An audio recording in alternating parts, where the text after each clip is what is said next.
எங்கள் பரலோக பிதாவே, இந்த மனமகிழ்ச்சியான வேலைக்காக நமக்கு நன்றி செலுத்துகிறோம். எங்களுக்காக மனித அவதாரம் எடுத்து மனிதனாக பிறந்து எங்களை மீட்டெடுக்கவும், எங்கள் வாழ்வை உயர்த்தவும், ஆசீர்வதிக்கவும், மனுக்குலத்திற்கும் பிதாவுக்குமான உறவை திரும்ப புதுப்பித்துக் கொள்ளவும் ஆண்டவரே, நீர் வந்ததற்காக உங்களுக்கு நன்றி செலுத்துகிறோம் சுவாமி. இந்த வழிபாட்டில் வந்திருக்கிற ஒவ்வொருவரையும் ஆசீர்வதி, ஒவ்வொருடைய வாழ்வை, ஒவ்வொருடைய குடும்பத்தை, தனிப்பட்ட தேவைகளை நீர் சந்திக்க வேண்டுமா நாங்கள் செபிக்கிறோம். அடியனுடைய வாயிலிருந்து புறப்படுகின்ற ஒவ்வொரு வார்த்தைகளும் இந்த வழிபாட்டிலே கலந்து கொண்டிருக்கிற ஒவ்வொருடைய இதயத்தின் எண்ணமும் உம்முடைய சமூகத்தில் இன்பமாய் இருப்பதாக. ஆமென். கிறிஸ்துவுக்குள் பிரியமானவர்களே, உங்கள் யாவருக்கும் இனிய கிறிஸ்து பிறப்பின் வாழ்த்துக்களை நான் தெரிவித்துக் கொள்கிறேன். மேரி கிறிஸ்துமஸ் திருச்சபையின் மூப்பர்கள் சார்பாக உங்கள் ஒவ்வொருவருக்கும் இனிய கிறிஸ்துமஸ் நல் வாழ்த்துக்கள். நீங்கள் பக்கத்தில் இருக்கணும்னா ஒரு விஷ் பண்ணிடலாம். ஆமாம், மேரி கிறிஸ்துமஸ். எல்லாருக்கும் கிறிஸ்துமஸ் வாழ்த்துக்கள்.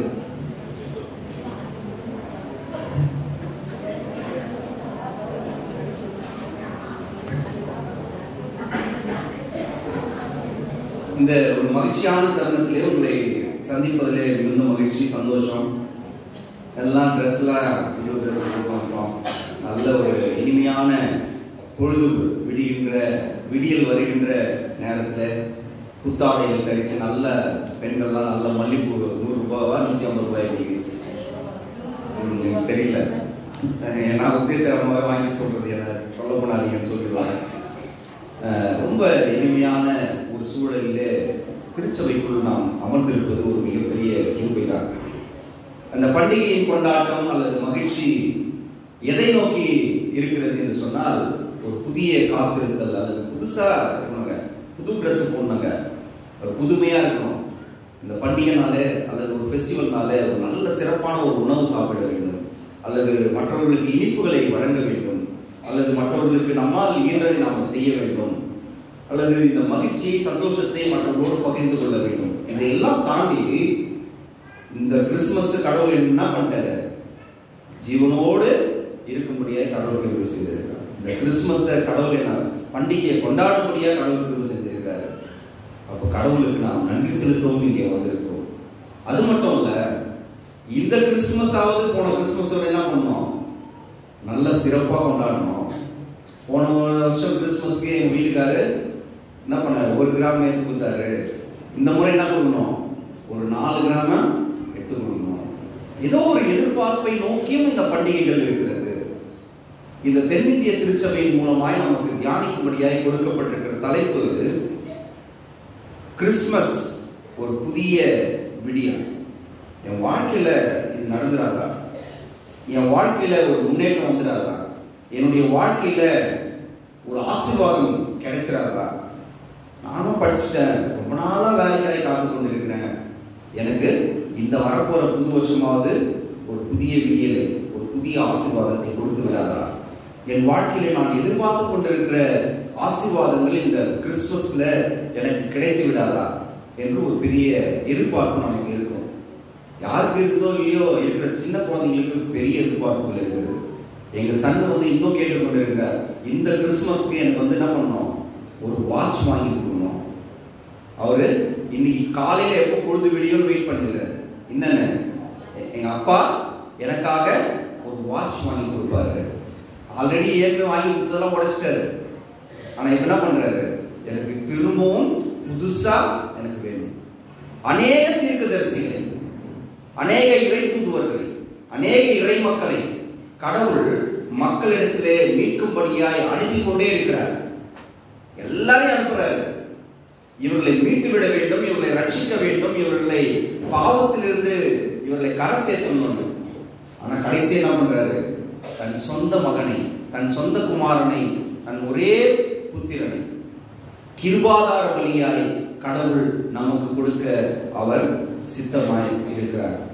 யோசிச்சு பாருங்க, ஏசாயாவில் நமக்கு பிடிச்ச வசனம் என்ன? கிறிஸ்துமஸ் வசனம் எத்தனாவது வசனம் அது? அது முன்னாடி இருக்கிற வசனம்லாம் அது யார் கையா வேணும்? அதெல்லாம் எனக்கு வேணும். நாம் நிறைய நேரங்களில் எனக்கு ஆசீர்வாதம் எனக்கு கிடைச்சா போதும் சாமி, எனக்கு மகிழ்ச்சி அது மட்டும் போதும், ஆனால் அதுக்கு முன்னாடி இருந்த வாழ்வை நாம் நினைத்து பார்க்கணுமா? அப்ப யோசிச்சு பாருங்க, யாருக்கு மகிழ்ச்சி வேணும்? யாருக்கு விடியல் வேண்டும்? புதிய விடியல் யாருக்கு வேணும்? யாருக்கு தேவைப்பட்டுச்சு? இருளில் இருக்கிற மக்கள் பெரிய வெளிச்சத்தை கண்டார்கள். என் வாழ்க்கை இருட்டா இருந்துச்சுங்க, எங்க வீட்டு அம்மா வந்தாங்க, என் வாழ்க்கை மாறிடுச்சு. நிறைய பேர் சொல்ல கேட்கிறோம்ல, நான் எப்படியோ இருந்தேன், என் வாழ்க்கையில என் கணவர் வந்த பிறகுதான் என் வாழ்க்கைக்கு ஒரு அர்த்தமே கிடைச்சது. நிறைய பெற்றோர்கள் சொல்லுகிறோம், என் வாழ்க்கையில என் மகள் பிறந்த பிறகுதான் எனக்கு எல்லா ஆசீர்வாதங்களும் கிடைச்சது. இவர் என்னுடைய வாழ்க்கையில வந்த பிறகுதான் இப்படிப்பட்ட ஆசீர்வாதங்களை நாம் பெற்றுக்கொண்டோம்னு நிறைய நேரங்களிலே நாம் சொல்லுகிறோம். பிரியமானவர்களே, இருளில் நடந்த ஒதுக்கப்பட்ட ஒடுக்கப்பட்ட மக்களுக்கான ஒரு நற்செய்தி இந்த ஏசாயா சொல்கிறார். என்ன தெரியுங்களா? காரிருளில் நடந்து வந்த மக்கள் பேரொளியை கண்டார்கள். சாவின் நிழல் சூழ்ந்துள்ள நாட்டில் குடியிருப்போர் மேல் சுடர் ஒளி உதித்துள்ளது. யாருக்கு இயேசு கிறிஸ்து குழந்தையாய் பிறந்தார்? யாருக்காக வந்தாரு? யாருக்காக தன்னை மனித அவதாரமாக ஒப்பு கொடுத்தார்? யோசிச்சு பாருங்க. பார்க்கவே முடியாது மோசே என்கின்ற மனிதனை குறித்து கடவுள் சாட்சி சொல்றாரு. என்ன தெரியுமா சாட்சி சொல்றாரு? ரொம்ப அழகான சாட்சி, யாராலுமே சொல்ல முடியாத ஒரு சாட்சி கடவுள் சொல்கிறார். என்ன தெரியுமா? ஞாபகம் இருக்குதா? என்ன சொல்றாரு? இவன் என்னுடைய வீட்டில் எங்கும் உண்மையுள்ள ஒரு மனிதனாய் இருந்தான், எங்கும் உண்மையுள்ள ஒரு மனிதனாய் இருந்தான் என்று கடவுள் மோசையை பத்தி சொல்றாரு. அந்த மோசையை கூட என்ன பண்ண முடியல, கடவுளுடைய முகத்தை பார்க்க ஆசையா இருந்தான். நான் ஒரு மலை மேட்டுல நான் நின்று நான் கடந்து போகிறேன், என்னுடைய என்ன பண்ணலாம் சாயல தான் என்ன பண்ண முடியும், நீ பார்த்துக்கொள் என்று சொல்லுகிறார்.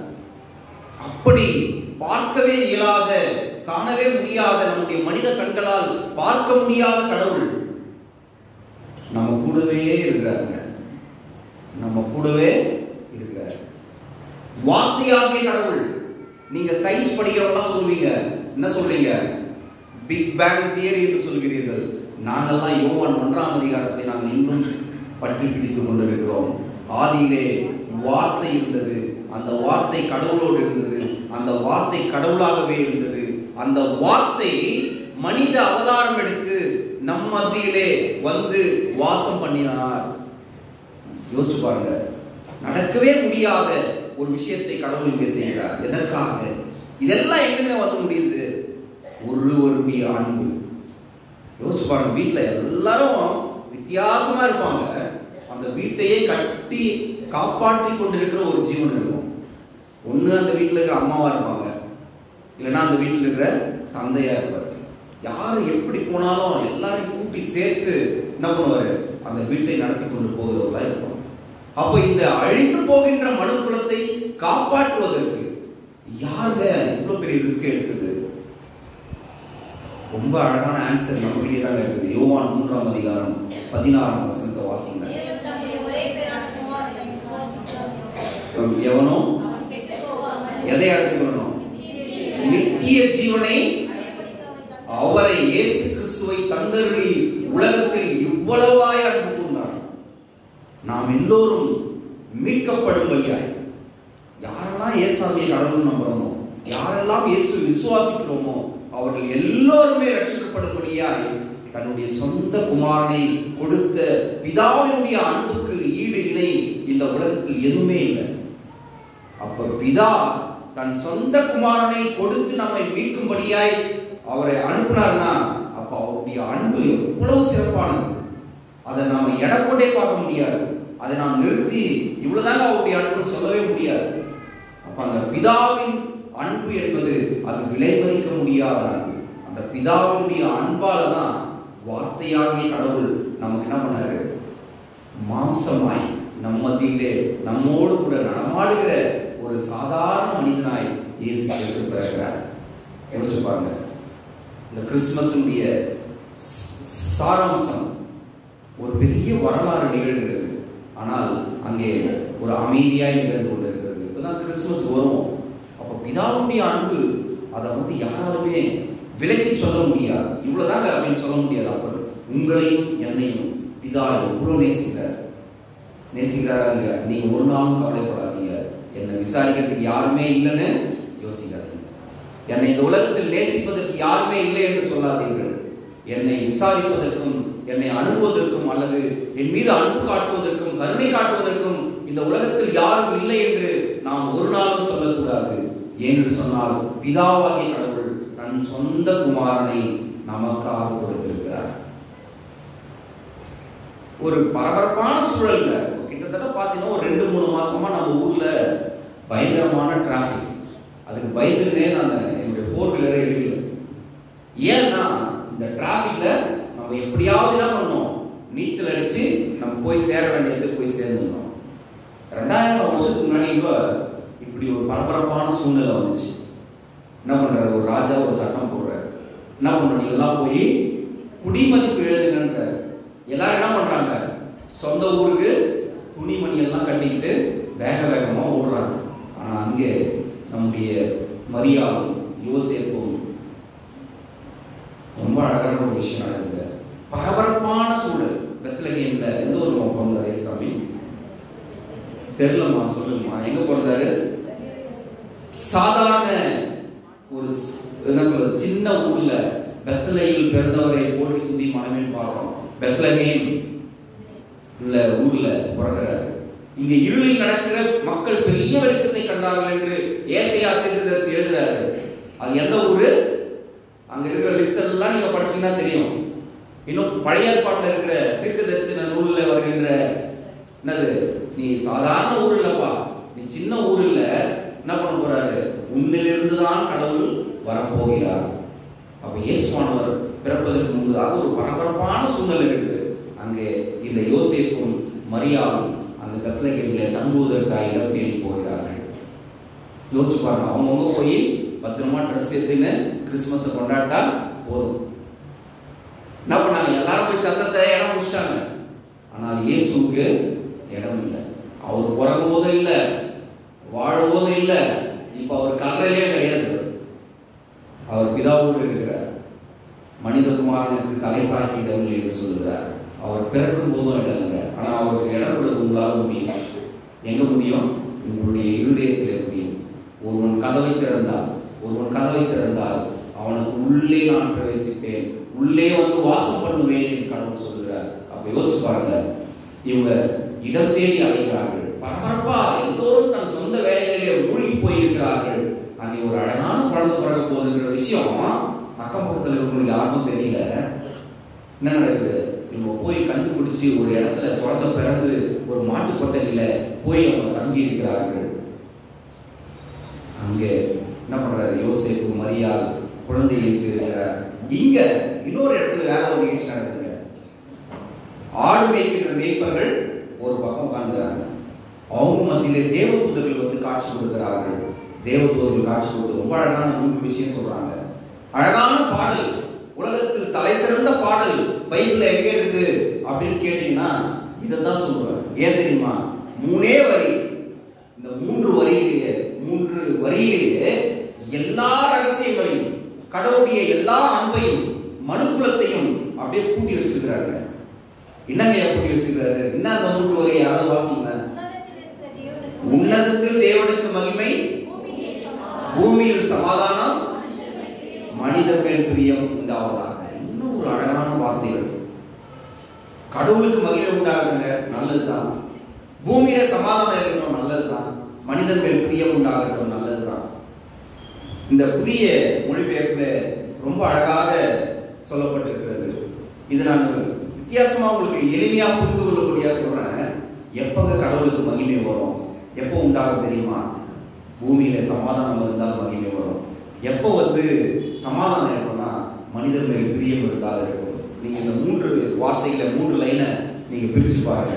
மனிதர் மேல் ஒருவரை ஒருவர் நேசிக்கின்ற இடம் எங்கே இருக்கிறதோ, ஒருவர் மீது ஒருவர் அன்பு செலுத்துகின்ற குடும்பம் எங்கே இருக்கிறதோ, ஒருவர் மீது ஒருவருக்காக ஒருவர் விட்டுக் கொடுக்கின்ற குடும்பம் எங்கே இருக்கிறதோ, அங்க என்ன இருக்கும்? அன்பு இருக்கும், பிரியம் இருக்கும். எங்கே பிரியம் இருக்கிறதோ, எங்கே அன்பு இருக்கிறதோ, எங்கே சகோதரத்துவம் இருக்கிறதோ, எங்கே சமத்துவம் இருக்கிறதோ, எங்கே நீதி இருக்கிறதோ, அங்கே சமாதானம் இருக்கும். அதான் சொல்றாரு, மனிதர் மேல் பிரியம், அப்புறம் பூமியிலே சமாதானம். பூமியில சமாதானம் எப்ப இருக்கும்? ஒருவரை ஒருவர் அன்பு செய்கின்ற பொழுது, நேசிக்கின்ற பொழுது, சகோதரத்துவத்துடன் நாம் ஒருவரை ஒருவர் அணுகுகின்ற பொழுது அங்கே சமாதானம் இருக்கும். எங்கே சமாதானம் இருக்கிறதோ அங்கே கடவுளுடைய பெயர் மகிமைப்படும். உன்னதத்தில் தேவனுக்கு மகிமை உண்டாகட்டும். அப்போ மனிதர் மேல் பிரியம், பூமியிலே சமாதானம், உன்னதத்தில் இருக்கிற கடவுளுக்கு மகிமை. அப்போ கடவுளை நீங்க மகிமைப்படுத்தணும்னு நினைச்சா உங்க வீட்டில் இருக்கிற உங்க குடும்பத்திலே இருக்கிறவங்களை நேசிங்க, உங்கள் உடன் பிறந்தவர்களை நேசிங்க, உங்கள் உறவுகளை நேசியுங்கள், உங்களுக்கு அருகாமையிலே இருக்கிறவர்களை நேசியுங்கள். அங்கே சமாதானம் இருக்கும். எங்கே சமாதானம் இருக்கிறதோ அங்கே கடவுளுடைய நாமம் மகிமைப்படும். இந்த மேய்ப்பர்கள் இந்த செய்தியை ஊரெல்லாம் போய் சொல்லுகிறார்கள், உலகமெல்லாம் போய் சொல்லுகிறார்கள். அந்த அற்புதமான குழந்தையை பார்ப்பதற்காக வருகிறார்கள். யாருங்க? இந்த மேய்ப்பர்கள். இந்த குழந்தை எப்படிப்பட்ட குழந்தை? ஏசாயா 9:6 சொல்லுங்க, எடுத்து வாசிங்க. நமக்கு ஒரு பாலகன் பிறந்தார், நமக்கு ஒரு குமாரன் கொடுக்கப்பட்டார், கர்த்தத்துவம் அவர் தோளின் மேல் இருக்கும். அவர் நாமம் அதிசயமானவர், ஆலோசனை கர்த்தா, வல்லமையுள்ள தேவன், நித்திய பிதா, சமாதான பிரபு என்னப்படும். புதிய மொழிபெயர்ப்பிலே நான் வாசிக்கிறேன். ஏனெனில் ஒரு குழந்தை நமக்காக பிறந்துள்ளார், ஒரு ஆண்மகவு நமக்காக தரப்பட்டுள்ளார். ஆட்சி பொறுப்பு அவருடைய தோள் மேல் இருக்கும். அவருடைய திருப்பெயரோ வியத்தகு ஆலோசகர், வலிமை மிகு இறைவன், என்றும் உள்ள தந்தை, அமைதியின் அரசர் என்று அழைக்கப்படும். அவருடைய பேர் ரொம்ப அதிசயமான கடவுள், அதிசயமான குழந்தை. யார் பத்தியாவது நம்ம சொல்லுவோம், ஒரு கர்ப்பமாய் தரித்திருக்கிற பெண்மணி பார்த்து சொல்லுவோம், உனக்கு அழகான குழந்தை பிறகுங்க சொல்லுவோம், வாழ்த்துவோம், ஜெபிப்போம், எல்லாம் பண்ணுவோம். ஆனா எத்தனையோ ஆண்டுகளுக்கு முன்பதாய் ஏசாயா தீர்க்கதரிசி கனவு காணுகிறார். யோசிச்சு பாருங்க, ஏசாயா தீர்க்கதரிசி எப்ப இருக்கிறாரு? இயேசுவானவர் பிறப்பதற்கு ரொம்ப நாளைக்கு முன்னாடியே இருக்கின்ற ஒரு தீர்க்கதரிசி ரொம்ப அழகாக இருக்கிறாரு. நமக்காக ஒருவர் வரப்போகிறார். அவர் எப்படிப்பட்டவர் என்று சொன்னால், அவர் அதிசயமானவர், சமாதானம் கொடுக்கின்ற கடவுள். அவர் அவர் மேலதாங்க எல்லா வல்லமையும் எல்லா அதிகாரங்களும் அவர் மீது இருக்கும், அவருடைய தோள் மேல இருக்கும். அவர் என்றென்றும் நிலைத்திருக்கின்ற ஒரு கடவுள். அவருக்கு அவருடைய ராஜ்யத்துக்கு முடிவே கிடையாதுங்க. அவருடைய அரசாட்சிக்கு நம்ம நினைச்சுக்கிறோம் நம்மள்கிட்ட தான் பவர் இருக்குது, நான் தான் உயர்ந்தவன் இல்லை.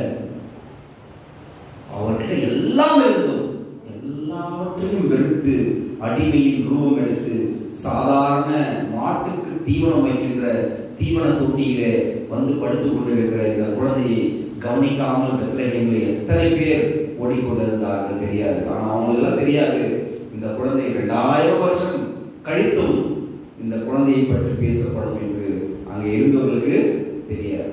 அதெல்லாம் என்ன பண்ணாங்க? சொந்த வேலைகளிலே மூழ்கி போயிருந்தார்கள்.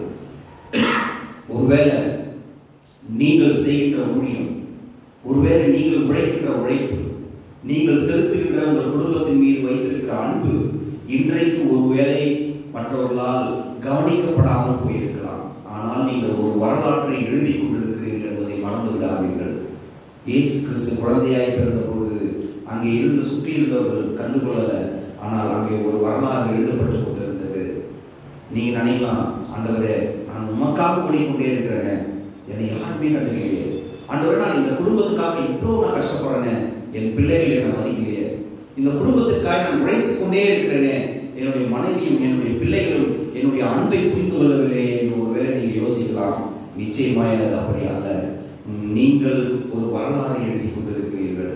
நீங்கள் வாழ்கின்ற கிறிஸ்தவ வாழ்வின் மூலமாக உங்களுடைய சந்ததிகள், இந்த சமுதாயம் நிச்சயமாய் ஒரு நாள் மாறும், நிச்சயமாய் ஒரு நாள் மாறும். அன்றைக்கு உங்களை நிச்சயமாய் நினைப்பார்கள். நாம் இன்னைக்கு நினைக்கிறோம் இல்லையா, இவ்வளோ பெரிய திருச்சபையை கட்டி நம்முடைய முன்னோர்கள் இந்த இடத்தை கொடுத்து இந்த இடத்துல நம்மளை உட்கார வச்சு நாம் தியானிக்கும்படியாய், நாம் தொழுது கொள்ளும்படியாய் ஒரு பெரிய ஆலயத்தை கொடுத்து போயிருக்கிறார்களே. நாம நினைக்கிறோம் இல்லையா, யோசிச்சு பாருங்க, நமக்கு தெரியும் திருச்சபைகள் தொழுது கொள்வதற்கு இடமில்லாமல், ஜெபிப்பதற்கு இடமில்லாமல், கிறிஸ்துமஸை கொண்டாடுறதுக்கு இடமில்லாமல் எத்தனை திருச்சபைகள் இருக்கிறது. ஆனால் கடவுள் எவ்வளவு ஆசீர்வாதமான ஒரு இடத்தை வச்சிருக்காருன்னு சொன்னா, நீங்களும் நானும் செய்திருக்கிற பாக்கியம் மட்டுமல்ல, நம்முடைய திருச்சபையின் முன்னோர்கள் செய்திருக்கிற தியாகமும் அதில் அடங்கி இருக்கிறது. பிரியமானவர்களே, இங்கே இயேசு கிறிஸ்து குழந்தையாய் பிறந்திருக்கிறார். ஆனால் அவரை எத்தனை பேர் நம்முடைய உள்ளத்தில் ஏற்றுக்கொண்டிருக்கிறோம் யோசிச்சு பாருங்க. மேய்ப்பனுடைய பார்வையில ஒரு அற்புத குழந்தை பிறந்திருக்கிறது, அந்த குழந்தையை பார்க்க போகிறோம் என்று சொல்கிறார்கள். ஆனா இங்க இன்னொரு பார்வை இருக்கிறது, அதிகாரம் மிக்க மனிதர்கள் பார்வை. அதிகாரத்தில் இருக்கிறவர்கள் நடிப்பு போகிறார்கள். யாருங்க? ஏரோது ராஜா. நான் ஒரு அரசனா இருக்கின்ற பொழுது எனக்கு பதிலாக இன்னொரு அரச குழந்தையா, இன்னொரு அரசன் பிறந்திருக்கிறானா? எங்கெல்லாம் வரலாறு மாற்றி அமைக்கப்படுகிறதோ, எங்கெல்லாம் மக்களுக்கான தலைவர்கள் பிறக்கிறார்களோ, எங்கெல்லாம் மக்களுக்காக போராடுகின்ற தலைவர்கள் பிறக்கிறார்களோ, அங்கெல்லாம் அதிகாரம் ஆட்டம் காணும். அது இன்று மட்டுமல்ல, என்றும் அது நடந்து கொண்டுதான் இருக்கிறது. அப்ப இயேசுவானவர் பிறந்தது நம்ம எல்லாருக்கும் மகிழ்ச்சி என்று சொன்னார். அதிகாரத்திலே இருக்கிறவர்களுக்கு, ஒடுக்கப்பட்ட மக்களை, நசுக்கப்பட்ட மக்களை இன்னும் அதிகமாய் ஒடுக்கப்பட்டு நசுக்கப்பட்டு அவர்களுடைய வாழ்வின் மேல் நின்று கொண்டிருக்கிற மக்களுக்கு இயேசுவானுடைய பிறப்பு ஒரு மிகப்பெரிய கலக்கத்தை உண்டாக்கியது. அப்ப நீங்கள் யார் பக்கம் இருக்கிறீர்கள்? நான் யார் பக்கம் இருக்கிறேன்? யோசிச்சு பாருங்க. ஒடுக்கப்பட்ட மக்களோடு தன்னை அடையாளப்படுத்திக் கொள்ளுகிற ஒரு மனிதனைத்தான் கடவுள் தேடிக் கொண்டிருக்கிறார். சமுதாயத்திலே நேசிக்கப்பட முடியாத, விரும்பப்படாத மக்களுக்காகத்தான் கடவுள் தன்னை இங்கே மனித அவதாரம் எடுத்து வந்திருக்கிறார். மிஷனரிகளும் அதைத்தான் செய்கிறார்கள். அந்த மிஷனரிகள் பாதையில நீங்களும் நானும் பயணிக்க வேண்டும். அது பயணிச்சாதான் நாம் கிறிஸ்தவர்களாக இருப்பதற்கே ஒரு மிகப்பெரிய அர்த்தம். ஐடாஸ் கட்டணமா இருந்தாங்க, கிராமத்துல போனாங்க, ஏழை மக்களுக்கு வைத்தியம் பார்த்தாங்க, அதோட முடிஞ்சிச்சு. இல்ல, இந்த சாமுவேல் நகரிலே வாழ்கின்ற நீங்கள் பெற்ற கல்வியை, நீங்கள் பெற்றுக்கொண்டிருக்கிற இந்த வளமான வாழ்வை, இதைவிட குறைவான கடினமான வாழ்வை வாழ்ந்து கொண்டிருக்கிற மக்களுக்கு நீங்கள் எப்பொழுது கொண்டு போய் சேர்க்க போகிறீர்கள்? கல்வியை, மருத்துவத்தை, சமுதாய பணியை எப்பொழுது நாம் செய்ய போகிறோம்? இயேசுவானவர் தன்னை கலிலேயரோடு அடையாளப்படுத்திக் கொண்டிருந்தார். அவர் பிறப்பான யூதராக இருக்கலாம், ஆனால் ஒடுக்கப்பட்ட மக்களோடு தன்னுடைய வாழ்வின் பெரும் நாட்களை அவர் கழித்தார். அவர்களுக்கு பக்கம் நின்றார். போய் குஷ்ரோகிகளை தொழுகிறார், சுகவீனமானவர்களை தொழுகிறார். வெறுத்து ஒதுக்கப்பட்ட மக்கள் பக்கம் நின்று நியாயம் பேசி அவங்களுக்காக நியாயத்தை நிற்கிறார். ஒரு அம்மாவை கல்லெறிந்து கொள்ள வேண்டும் என்கின்ற ஒரு கூட்டத்திற்காக அந்த கூட்டத்தை எதிர்த்து நின்று கடவுள் குரல் கொடுக்கிறார். அப்ப கிறிஸ்தவர்களாய் வாழ்கின்ற நாம், கிறிஸ்துவின் பெயரை வைத்துக் கொண்டிருக்கிற நாம், எனக்கு கூட ரொம்ப ஒரு ஆசை, திடீர்னு ஒரு ஞாபகம் யோசனை வந்துச்சு. ஒருவேளை எனக்கே ஒரு பேர் கொடுத்து சொன்னா நான் என்ன பேர் கொடுத்துப்பேன் அப்படின்னு ஒரு யோசனை வந்துச்சு. எல்லாரும் அவங்க பேர் வச்சுக்கிறோம், பிள்ளைங்களுக்கு பேர் வைக்கிறோம். ஒருவேளை எனக்கே சரி நீ உனக்கு ஒரு பேர் வச்சுக்கப்பா அப்படின்னா என்ன பேர் வச்சுக்குவ அப்படின்னு ஒரு எண்ணம் வந்துச்சு. திடீர்னு ஒரு நாள் யோசிச்சு உட்காந்து பாக்குறேன். நானும் யோசிச்சு என்ன பேர் வச்சுதான் ஒரு வித்தியாசமான ஒரு கேள்வி நம்மள இருக்குது. ஆனா நமக்கு பிடிச்சவங்க பேர் வைப்போம், நம்மளை வளர்த்தவங்க பேர் வைப்போம், இல்ல நம்ம முன்னோர்கள் பேர் வைப்போம். ஆனா எனக்கு ஒரு பேர் நான் யோசிச்சது என்னன்னா, எனக்கு ரெடிமேட் சர்ச்சுன்னு பேர் வச்சுக்கணும் அப்படின்னு ஒரு ஆசை. என்னங்க இப்படி ஒரு ஆசை அப்படின்னு யோசிச்சுன்னா, ஒரு திருச்சபை ஒரு சாதாரண மனிதனை, ஒன்றுமில்லாத ஒரு மனிதனை, ஒரு பொருட்டாய் இல்லாத ஒரு மனிதனை ஒரு திருச்சபை நினைச்சா உருவாக்க முடியும். பணம் கொடுத்து அல்ல, அவனுக்கு பொருளாதார உதவி செய்து அல்ல, கடவுளுடைய வழியிலே ஒரு மனிதனை நடத்தினார் அவனை ஒரு மிகப்பெரிய மனிதனாக சமுதாயத்திலே உருவாக்க முடியும். நான் அதை யோசிக்கணும். நான் உட்கார்ந்து ஏன் யோசிக்கிறேன்னா, ஒரு திருச்சபை ஒரு மனிதனை உருவாக்குகிறது. அப்போ ஒரு திருச்சபை ஒரு மனிதனை வாழ வைக்கிறது, ஒரு திருச்சபை ஒரு மனிதனுக்கு வாழ்வளிக்கிறது. ஆனால் இன்றைய திருச்சபைகள் எப்படி இருக்கிறது? அதே திருச்சபை, நான் சொன்ன அதே திருச்சபை இன்றைக்கு பதவிக்காகவும் ஒரு லெவல் மேல வளர்ந்துட்டு என்ன ஆயிடுச்சு, வீட்டுல பசங்க வளர்ந்தோடனே எனக்கு ஒரு ரூம் வேணும், என் தங்கச்சிக்கு ஒரு ரூம் வேணும், எனக்கு ஒரு பைக் வேணும், என் தம்பிக்கு ஒரு பைக் வேணும், எனக்கு ஒரு கார் வேணும், என் அண்ணனுக்கு ஒரு கார் வேணும். திருச்சபைகளும் அப்படித்தானே இருக்கிறோம். ஒரு லெவல் வளர்ற வரைக்கும் என்ன பண்றோம் இருக்கிறோம். வளர்ந்த பிறகு நம்முடைய கிறிஸ்துவின் அந்த அன்பு கொஞ்சம் கொஞ்சமாய் குறைந்து போகிறது. ஆனால் கடவுள் நம்மிடம் எதிர்பார்ப்பது என்னன்னு தெரியுமா? அந்த பிதாவின் அன்பை நீங்கள் ஒரு நாளும் மறந்து போகாதீர்கள். திருச்சபை செய்கின்ற இந்த சமுதாய பணியை திருச்சபை மக்கள் நீங்கள் மறந்து போகக்கூடாது. நீங்கள் மறந்து போனால் நீங்கள் மறக்கப்படுவீர்கள். உங்களை உருவாக்கிய திருச்சபை, உங்களை நேசிக்கின்ற திருச்சபை, நீங்கள் அடையாளப்படுத்தப்படுகின்ற திருச்சபை, அது எங்கடா இருங்க, நீங்க எந்த சர்ச்சுனா போங்க, ஆனா ஒரே சர்ச்சில் கரெக்டா போங்க. எந்த டினாமினேஷன்னா போங்க, எங்க போனாலும் ஒரே சாமி தான் இருக்கிறார். ஆனால் உங்களை ஒரு குடும்பமாய் பாதுகாக்கின்ற திருச்சபை, உங்களை ஐக்கியமாய் வைத்திருக்கின்ற ஒரு திருச்சபை, அந்த திருச்சபையோடு நீங்கள் அங்கமாயிருங்கள். உலகத்தில் எங்க வேணுமானாலும் போங்க. நீங்கள் இப்பொழுது இன்றைக்கு போய் திருநெல்வேலி மாவட்டம் அல்லது கன்னியாகுமரி மாவட்டத்திலே பார்த்தீங்கன்னு சொன்னால், இப்போ ஒரு அம்மா வந்துருக்காங்க வெளிநாட்டிலிருந்து, சுதாமா, அவங்க கேட்டீங்கன்னா சொல்லுவாங்க, அவங்க கூட வேலை செய்யறவங்கலாம் கிளம்பி அவங்க சொந்த ஊருக்கு போயிட்டு இருப்பாங்க. உலகத்தில் எங்க வேணாலும் இருப்பாங்க. கிறிஸ்துமஸ் அன்னைக்கு எங்க இருப்பாங்க? தன் சொந்த ஊரிலே, சொந்த கிராமத்திலே, சொந்த ஊர்ல இருக்கிற திருச்சபையில ஃபேமிலியோட உட்காந்துருப்பாங்க. அப்ப திருச்சபையும் கிறிஸ்தவ வாழ்வும் பிரிக்க முடியாது. அப்ப கிறிஸ்தவர்கள் நாம் மிஷனரிகள் வாழ்ந்த வாழ்வை நாம் இன்றைக்கு வாழ கடவுள் நம்மை அழைக்கிறார். அவர் மனிதனா பிறந்துட்டாரு, அவர் மாட்டுக்கொட்டையில பிறந்துட்டாரு, அவர் எளிமையா பிறந்துட்டாரு. ஆனால் என்ன ராஜா மாதிரி வச்சுக்கிறாரு. எனக்கு நிறைய நகைகளை எடுக்கிற அளவுக்கு கடவுள் எனக்கு சக்தி கொடுத்துக்கிறாரா இல்லையா? நம்மளுக்கு நல்ல பட்டு புடவை எடுக்கிறது கடவுள் நம்மளுக்கு பலன் கொடுத்துக்கிறாரா இல்லையா? கொடுத்துக்கிறாரு. நல்ல சட்டை போட்டுக்கிறோமா இல்லையா? போட்டுக்கிறோம். நல்லா படிச்சிருக்கிறோமா? படிக்க வச்சுக்கிறாரு. நல்லா கொடுத்துருக்கிறாரு.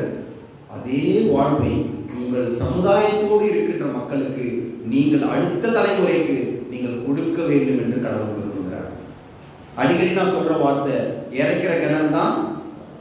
ஆமா, நான் இன்னொன்று சொல்லுவேன், அதாவது எடுத்து கொடுக்கிற கிணறு தான் இன்னும் அது தமிழ்ல எனக்கு கரெக்டா சொல்ல வரல. இறைக்கிற கிணறு தான் சுரக்கும், சுரந்து கொண்டிருக்கிற கிணறு தான் இறைக்கும். ஏன் நான் சொல்றேன்னா, நீங்கள் மற்றவர்களுக்காக உங்கள் வாழ்வை கொடுங்க, உங்கள் குடும்பத்துக்காக கொடுங்க, உங்கள் குடும்பத்திலே இருக்கிறவங்களை நேசிங்க. அப்ப கடவுள் உங்களுடைய அன்பை பார்த்து வியந்து போகும்படியாக 100 வருஷம் இருப்போமா, நம்முடைய வாழ்வுக்கு ஒரு அர்த்தம் இருக்க வேண்டும் என்று கடவுள் விரும்புகிறார். இந்த பிறப்பின் நற்செய்தியில, இந்த பிறப்பின் காலத்துல நாம் என்னங்க யோசிக்க போறோம்? மேய்ப்பர்களை போல நீங்கள் வாழ்கிறீர்களா? யோசிச்சு பாருங்க. எங்கேயோ பிறந்த ஒரு குழந்தைய பத்தி யாரோ ஒருத்தர் வந்து எனக்கு சொன்னாங்க. நான் என்ன பண்றேன், ஓடி போய் நான் பார்க்கிறேன் அந்த குழந்தையை. ஏன் பார்க்கிறேன்னா, இது ஒரு அதிசயமான குழந்தை. இந்த குழந்தையை பார்க்கறதுக்காக ஓடி வந்திருக்கிறீங்களே. இயேசு கிறிஸ்து உங்கள் உள்ளத்திலே பிறந்திருக்கிறார். இந்த உள்ளத்தில் பிறந்த இயேசு கிறிஸ்துவை நீங்கள் உலகத்திற்கு எப்பொழுது கொண்டு செல்ல போகிறீர்கள்? உங்கள் வார்த்தையின் மூலமாக. என்னோடு கூட பணி செய்கின்ற ஒரு அம்மா இருக்கிறாங்க. அவங்க கிட்ட யாராவது நம்ம போய் எது பேசினாலும் ஏசாமி பற்றி சொல்லுவாங்க. ஏதாவது ஒரு வார்த்தை சொல்லிக்கொண்டே இருப்பாங்க. ஏன் தெரியுமா? கொரோனால இருந்து கடவுள் அவங்களை மீட்டுட்டாங்க. பிழைச்சி வருவாங்களா வரமாட்டாங்களா அப்படின்ற ஒரு மிகப்பெரிய கேள்விக்குறி. ஆனா அவங்க மீண்டு வந்தது எல்லாருக்குமே ஒரு அதிசயம். அவங்க என்ன தெரியுமா செய்து கொண்டிருக்கிறார்கள்? நான் பணி செய்கின்ற இடத்திலே இயேசுவை பற்றி எல்லோருக்கும் பார்க்கின்ற, பழகின்ற எல்லோருக்கும் சொல்லிக்கொண்டே இருக்கிறார்கள். ஏன்னா அவங்க என்ன சொல்றாங்க, நான் பிழைப்புனான்னு தெரியாது, கடவுள் எனக்கு ஜீவனை கொடுத்திருக்கிறார். நான் ஜீவனோடு இருக்க மட்டும் என்ன பண்ணுவேன், இயேசுவை எல்லோருக்கும் போய் சொல்லுவேன். அப்ப கடவுள் உங்களுக்கு ஒரு ஓய்வு நாள் பள்ளி ஊழியத்தை கொடுத்திருக்கிறாரா? செய்ய. உங்கள் குடும்பத்திலே இருக்கிற பிள்ளைகளை உங்கள் கரங்களிலே கொடுத்திருக்கிறாரா? அவர்களுக்கு பைபிள் சொல்லிக் கொடுங்க. வாலிபர்களை உங்கள் கரங்களிலே கொடுத்திருக்கிறாரா? அந்த வாலிபர்களை மிகச்சிறந்த வழியிலே நடத்துங்கள். யோசிச்சு பாருங்க. இன்றைக்கு பிறந்திருக்கிற கிறிஸ்து அவர் நம் உள்ளத்தில் பிறந்திருக்கிறாரா? ஏசாயா தீர்க்கதரிசி சொல்லிட்டாங்க. புதிய ஏற்பாட்டில் நம்ம மேய்ப்பர்கள் குரலை பார்த்தோம். ஏரோது உடைய பார்வை வித்தியாசமானது. ஆனால் இந்த வானசாஸ்திரிகள் கடவுளுடைய வார்த்தைக்கு கீழ்ப்படிந்து நடந்தார். வானசாஸ்திரிகள் கீழ்ப்படிஞ்சாங்க இல்லையாமா? என்ன கீழ்ப்படிஞ்சாங்க? நட்சத்திர வழிகாட்டிச்சு போனாங்க. ஆனா தூதன் கனவுலே வந்து சொன்ன பிறகு மீண்டும் ஏரோதை சந்திக்காம அவர் போயிட்டாங்க. வானசாஸ்திரிகள் நட்சத்திரங்களை பார்த்து ஞானத்துல உலக பிரகாரமா அவங்களுக்கு எல்லா ஞானமும் இருந்தாலும் கடவுளுடைய வார்த்தைக்கு கீழ்ப்படுகிறவர்களாக இருந்தார்கள். யோசிப்பாங்க. அதனாலதான் இயேசுவானவர் காப்பாற்றப்படுகிறார். அப்ப நீங்கள் உலக அறிவு அதிகமா இருக்குது நமக்கு, ஆனால் கடவுளுடைய வார்த்தையை அவருடைய வார்த்தையை நான் கீழ்ப்படுகிறேனா அதை யோசிக்க வேண்டும். அப்ப சமாதான காரணர் மீகா 5ஆம் அதிகாரம் 5வது வசனத்தை யாராவது வாசிக்கல?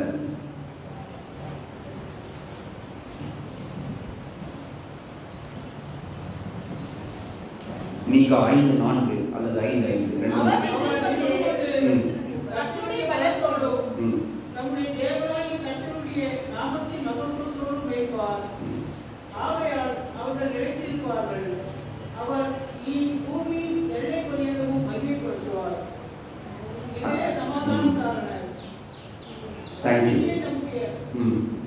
முடிச்சிருங்க. வாசி நம்முடைய தேசத்திலே வரும்போது நம்முடைய அரண்மனைகளை மிதிக்கும் போதும் 7 மேய்ப்பர்களையும் மனுஷனின் 8 அதிபதிகளையும் அவனுக்கு விரோதமாக நிறுத்துவேன். இந்த பிறந்திருக்கிற குழந்தை நம்முடைய மேய்ப்பர். நம்ம சங்கீதம் 23 ரொம்ப அழகா சொல்றோம் இல்லையா?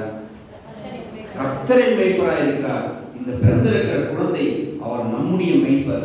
அவர் சமாதானத்துக்கு காரணர். யோசிச்சு பாருங்க. நிறைய நேரங்களிலே குடும்பங்களிலே சண்டை வருவதற்கு நான் தான் காரணமாக இருக்கிறேன், ஆனால் சமாதானத்துக்கு நான் காரணமாக இருக்கிறேனா? இந்த சமாதான குழந்தை என்னுடைய வாழ்க்கையிலே பிறக்க வேண்டும். இந்த சமாதான கிறிஸ்து என்னுடைய வாழ்விலே அவர் வந்து வாழ வேண்டும். அப்ப கிறிஸ்தியனுக்குள் இருந்தால் நான் சமாதானக்காரனாய் மாறிவிடுவேன். கிறிஸ்தியனுக்குள் இருந்தால் நான் அதிசயமானவனாக இருப்பேன். கிறிஸ்தியனுக்குள் இருந்தால் என்னை போல் நான் மற்றவர்களையும் நேசிக்க, நான் அன்பு செலுத்த நான் ஆரம்பிப்பேன். 10 கட்டளைகளை கொடுக்கிறார் மோசே. வாசிக்க கேட்டோம். அதுல எல்லாத்தையும் ஏசாமி என்ன பண்றாரு? ரொம்ப அழகா கிறிஸ்பா 2 வைக்கிறார். 2வது கட்டளை என்னமா? 2வது கட்டளை ஏசாமி சொன்ன 2வது கட்டளை, உன்னை போல பிறனை நேசி. அப்ப நீங்கள் உங்களை போல பிறனை நேசிக்க கடவுளீர்கள். பவுல் அப்போஸ்தலர் சொல்கிறார், உனக்கானவர்களை மட்டுமல்ல பிறனுக்கானவர்களையும் நோக்குவாயாக. என்னுடைய தட்டில் மட்டும் சாப்பாடு இருக்குதுன்னு மட்டும் நான் யோசிக்க கூடாதுங்க. என் அயலகத்தாரை, எனக்கு பிடிக்காதவர்களை அல்லது என்னை விரும்பாதவர்களாக இருந்தாலும் நான் அவர்களுக்கு அன்பு செலுத்துகிறேனா, அவர்களில் நான் அன்பு கூறுகிறேனா என்பதை யோசித்து பாருங்கள். கிறிஸ்துமஸின் உண்மையான அர்த்தம் கொடுத்தலில் தான் இருக்கிறது. Joy of giving is a Christmas. ஒரு அம்மா எனக்கு கேட்டாங்க, ஐயா கிறிஸ்துமஸ்னா என்னங்க? கிறிஸ்துமஸ்னா என்னங்க? நான் சொன்னேன் கிறிஸ்துமஸ்னா கேக்கு சாப்பிட்றது அப்படின்னா. இல்ல, கிறிஸ்துமஸ்னா என்ன சொல்லுங்க? கிறிஸ்துமஸ்னா நல்ல ஒரு பிரியாணி சாப்பிட்றது, சுவையான உணவு சாப்பிட்றது. இல்ல. சரி, கிறிஸ்துமஸ்னா ஒரு நல்ல ட்ரெஸ், புதிய ஆடைகளை போடுறது. இல்ல. அப்ப கிறிஸ்துமஸ்னா என்ன? நீங்களே சொல்லுங்க. இல்ல, எனக்கு தெரியாது, நீங்க சொல்லுங்க. நான் சொன்னேன், கிறிஸ்துமஸ் என்றால் கொடுப்பது.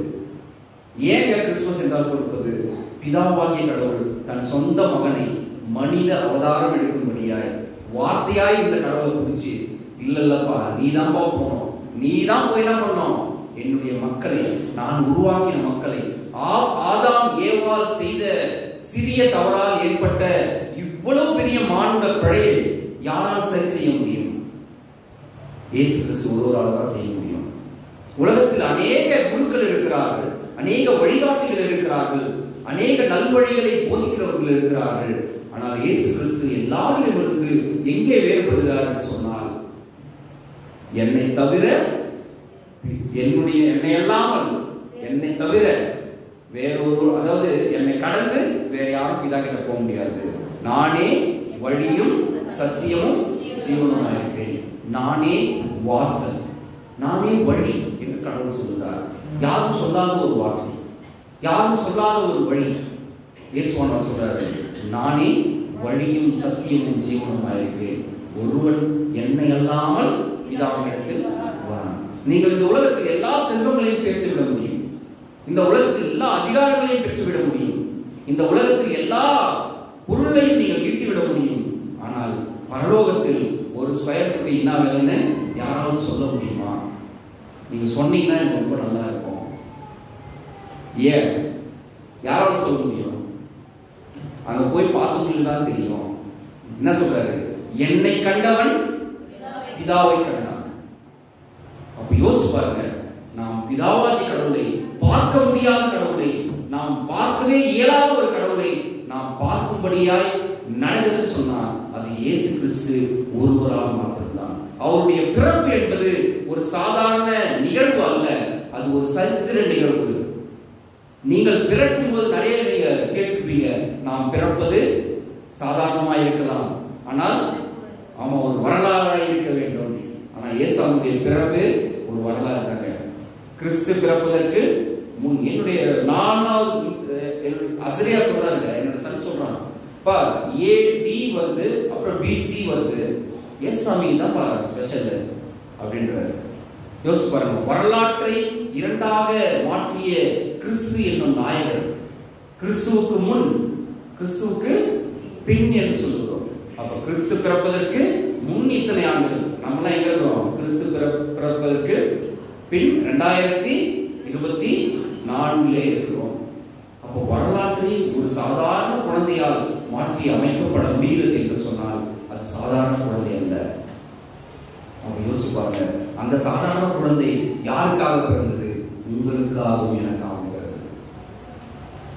ஒரு அம்மா ஐசியூல படுத்துக்கொண்டு, நான் உங்களுக்கு சொன்னேன், ஐயா எனக்காக ஜெபம் பண்ணுங்க, சீக்கிரமா வாழ்நாள் முடியணும்னு சொல்லிட்டு சொன்ன அதே அம்மா இப்ப ரீசெண்டா போன வாரம் பார்த்தேன், அவங்க என்ன சொன்னாங்க, பிரதர் ரொம்ப சாரி பிரதர், உங்களை ரொம்ப கஷ்டப்படுத்திட்டேன், உங்களை நான் ஜெபம் பண்ண சொல்லிட்டேன், எனக்கு என்ன பண்றதே தெரியல, எனக்கு போடுகின்ற ஊசி, எனக்கு போடுகின்ற மருந்துகள் என்னை வலியை தாங்க முடியவில்லை, அதனால நான் அப்படி ஒரு கடினமான வார்த்தையை நான் சொன்னேன், எனக்காக ஜெபம் பண்ணுங்க அப்படின்னு சொன்னேன், ஆனா இப்ப நல்லா இருக்கிறேன், நான் ரொம்ப தேங்க்ஸ் பிரதர் அப்படின்னாங்க. நான் சொன்னேன், நீங்க முகலாம் தெளிவாயிடுச்சு, ரொம்ப சந்தோஷம் உங்களை பார்க்கணும்னு சொன்னேன். ஏன்னு சொன்னா, கிறிஸ்து உங்களை நேசிக்கிறார், கிறிஸ்து உங்களுக்காக பிறந்திருக்கிறார், கிறிஸ்து உங்கள் வாழ்விலே பிறந்திருக்கிறார். நான் அடிக்கடி சொல்லுகின்ற ஒரு வார்த்தையோடு நான் இந்த செய்தியை நிறைவு செய்ய விரும்புகிறேன். என்ன தெரியுமா?